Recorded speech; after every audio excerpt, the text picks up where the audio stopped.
we're going to explain here is the network diagram and a little bit about the critical path and some of the things that you need to know related to the network diagram and schedule management in general. First and foremost, when we have a network diagram, it is a representation of the various activities that we have scheduled.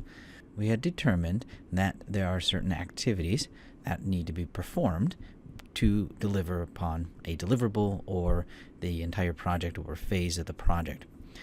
We also determined how the various activities within our project are related. So we have a relationship between them.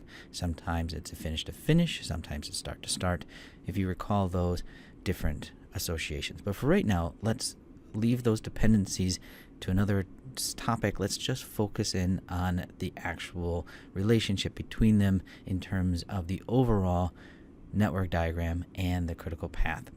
So continuing on with this reference, we have activity A and then activity B.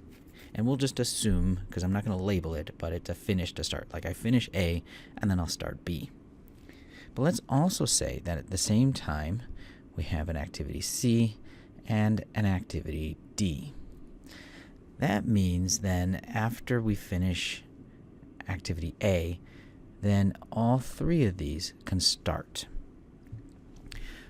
But again, I'm going to remove these for now because I don't want to add complexity. Keeping it simple, we are going to now progress along this path, or actually what we have are three paths. We have A to B, B to C, and B to D. Now let's say that here at the bottom path, there's also an activity E and let's say an activity X, just to kind of mix up the letters here. And then it goes to another final activity, let's call it F. And in activity C, we have another activity here. Let's just go G, and then on D and G, let's just say there's one that's connecting them. We'll call that H, and that also connects to the end. So at this point, then, we are saying that this is the start of the project. Again, a very simplistic here, just to kind of make it understandable. And then here is the end of the project, or at least this deliverable. So we're not putting in days or any kind of reference to exactly when the work is being done and by whom. We're just strictly looking at the relationship between these various activities in our network schedule diagram. All right, well, let's go ahead and add some times to it. So the durations of A, B, E, X across the bottom here, let's say that activity A is only 1. And now the number or the value that we use can be any value. We could use this in any time unit. It could be in hours, it could be days, it could be man hours, it could be in any kind of construct you wish. Let's go, instead of something like months or years, let's go more simple than that. Let's go with a simple project and just assume that these are days. So the time unit then for all of these are just going to be days. All right. With that in mind, again, it doesn't really matter. I'm not going to label them from this point on. It's just assuming they're all going to be full days that are estimated for the duration. And let's go with 5 here, 3, and 4. And then this final one will also make as 4. Now, that means that this path of A, B, E, X, and F is going to be the total of that plus that plus that plus that plus that, because that is the entire path across. So with that in mind, we have a 1 plus 5 plus 3, 4, and a 4, which gives us a total of 17. And in this case, we're using days as our unit of measurement. All right, so that is one of the 3 paths. We know there's 3 paths because here is another path going through the middle, and I'll use another color to demonstrate the path that goes through the top. All right, so with that, let's figure out the times of those other ones. So out of simplicity, I'll just call this path 1. Path 2 will be, if it helps, this is the bottom, this is the middle, and this will be the top.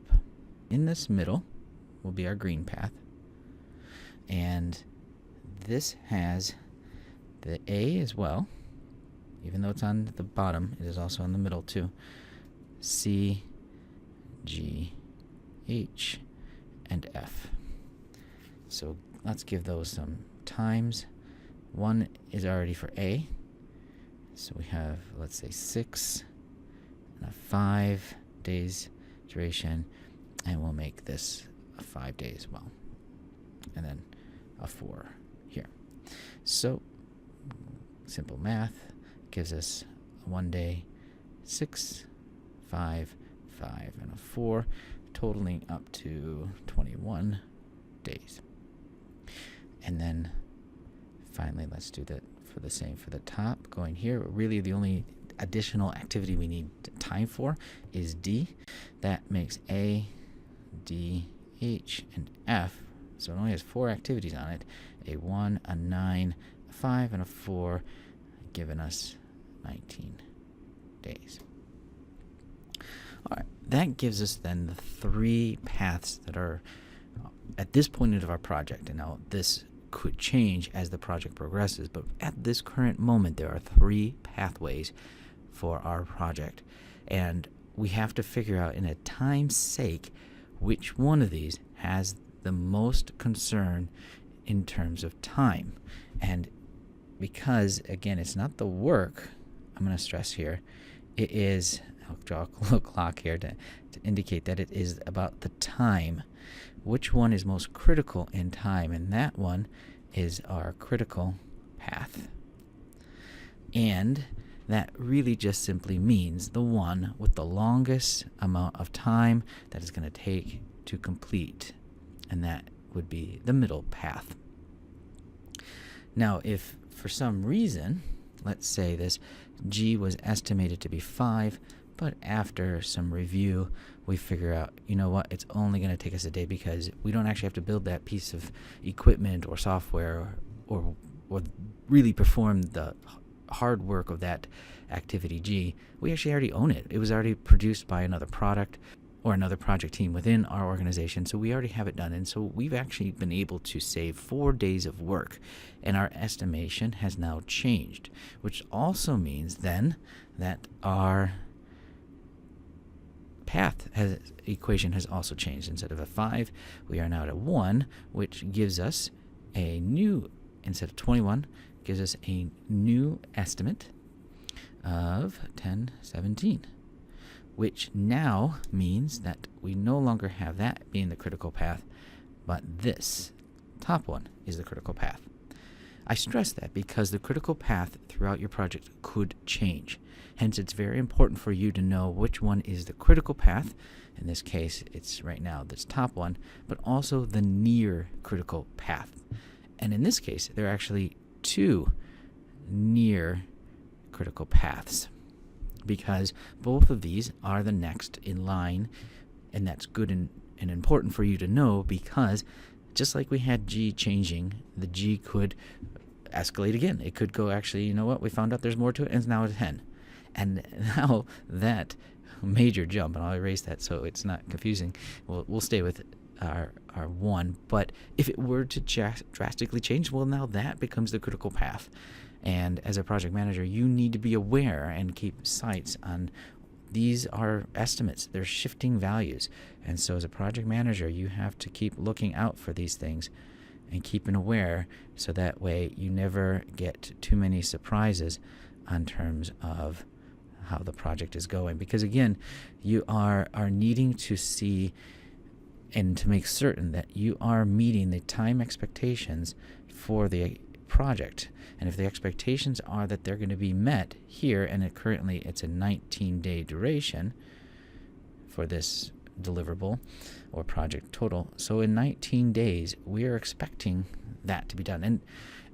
And that could be based purely on our summation of our estimates up to that point, or maybe it's dictated to you in some way.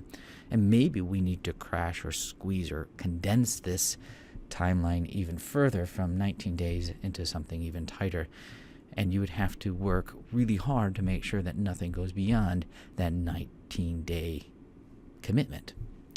But for right now, we're just going to assume that you are committing to 19 days and you're fine with that based on realistic estimates of the activities within these paths.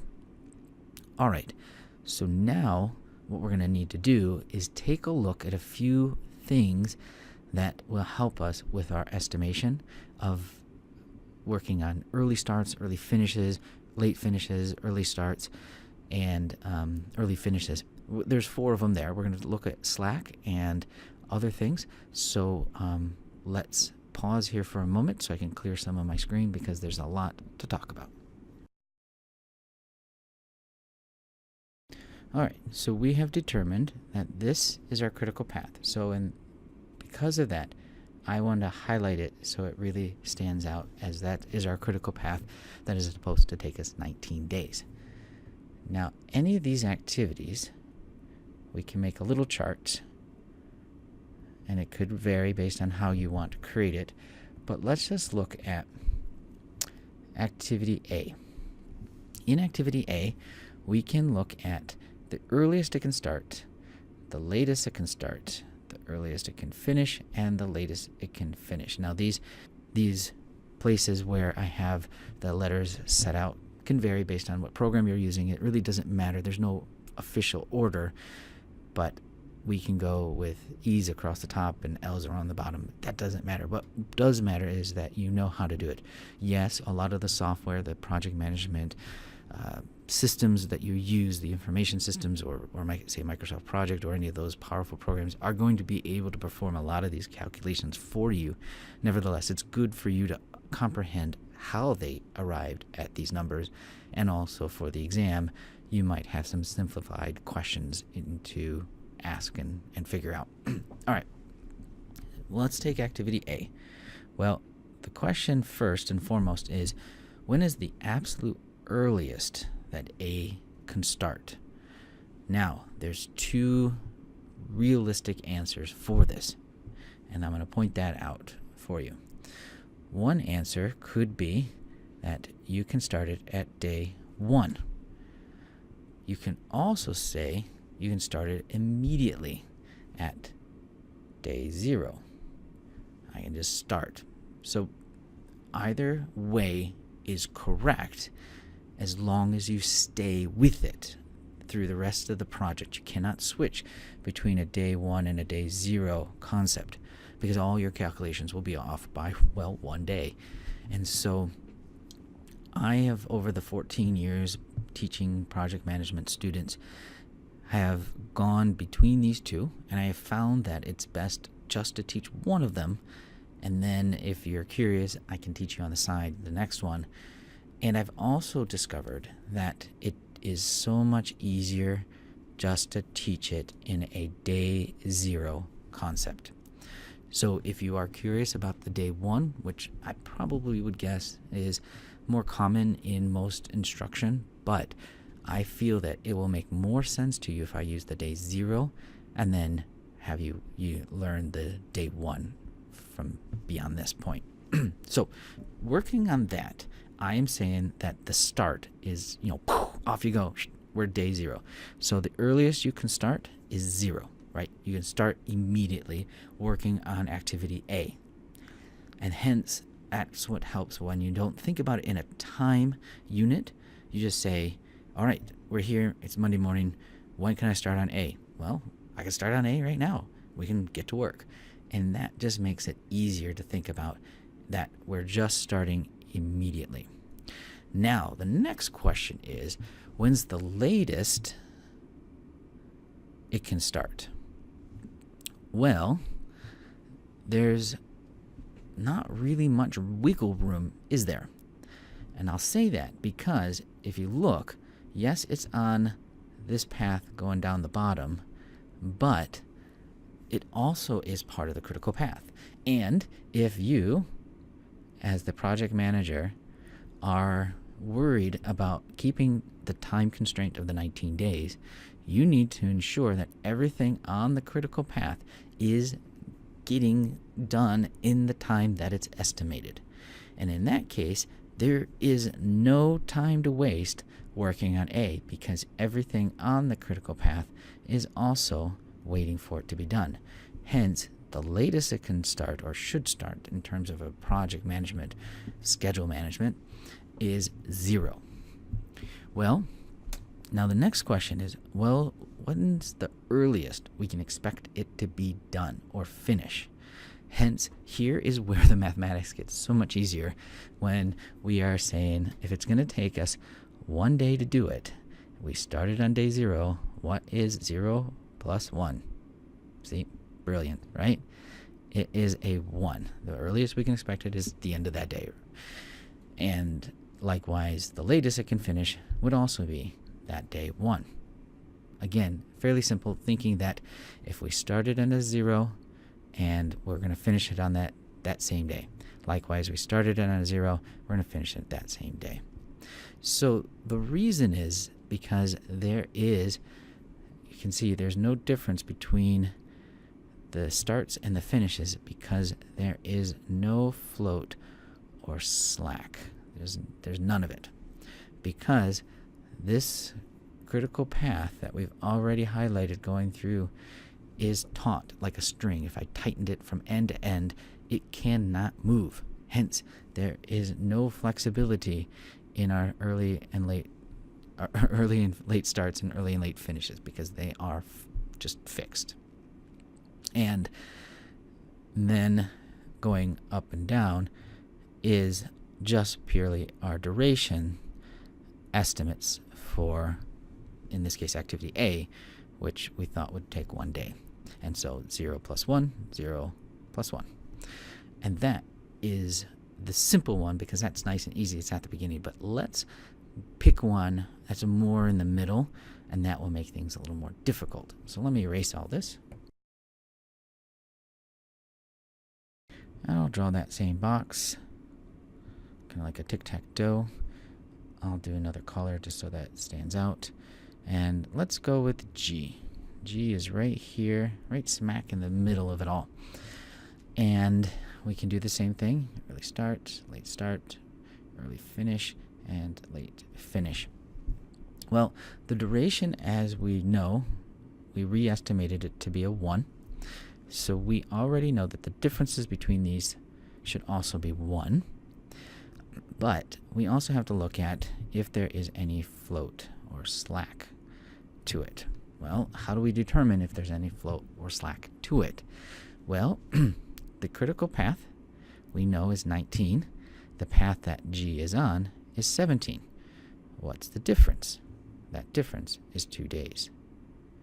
Let me explain how that visually works in a scenario. So you are the one, let's say this is you, give you a cool little haircut or something, and you are the one who is assigned to perform the work of activity G. You have other work that needs to be done, and if it's day 1 or day 0, you can't work on G because A and C must be done first. So you have to wait for A to be finished, so that's 1 day there. And then you have to wait 6 days right now for this activity C to be finished. So 1 plus 6 is 7. So the earliest we can expect you to start on this would in fact be the day 7. Now, if you don't work on it on day 7 as expected, as a project manager, are you going to be worried? No, not in a time sense. You might be worried in sort of a team management way, but in a time sense, like a schedule management, no, you're not, because you still have some flexibility. And how do we know that?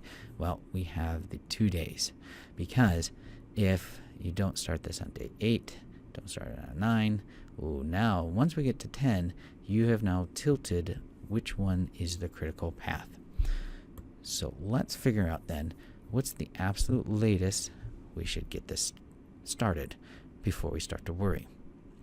And also let's finish with, if we do in fact start on day 9, what's the earliest we can expect it to be finished? Well, if its duration is a day, then you add 1 day to 7, and simple math, it's an 8.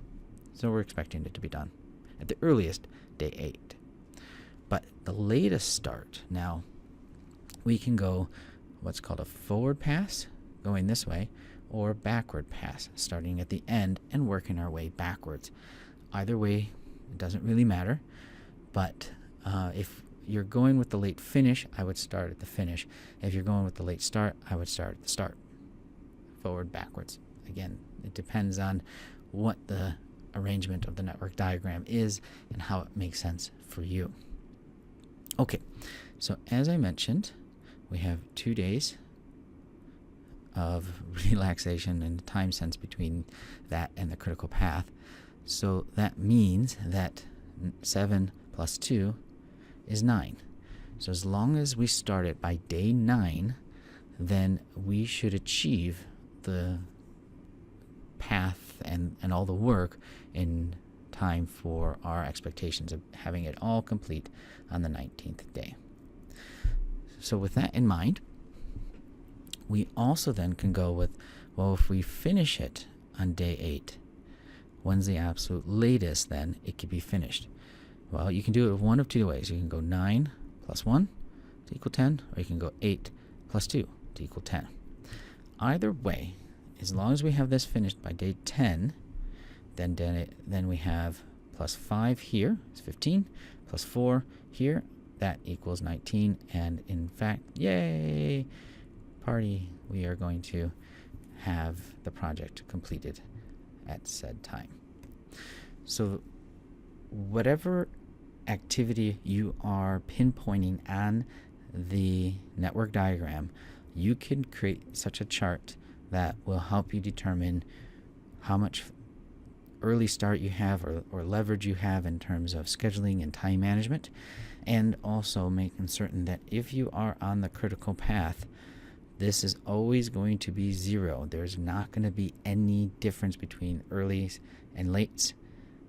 But if you're not on the critical path, say if you took G, or instead of G tried E, you would say that it is like the G in terms of both of these having some flexibility because of the float and the slack to allow it to not maybe start the exact day of, maybe start the next day because of it not being on the critical path. But everything on the critical path is critical that it's done when we think it should be done.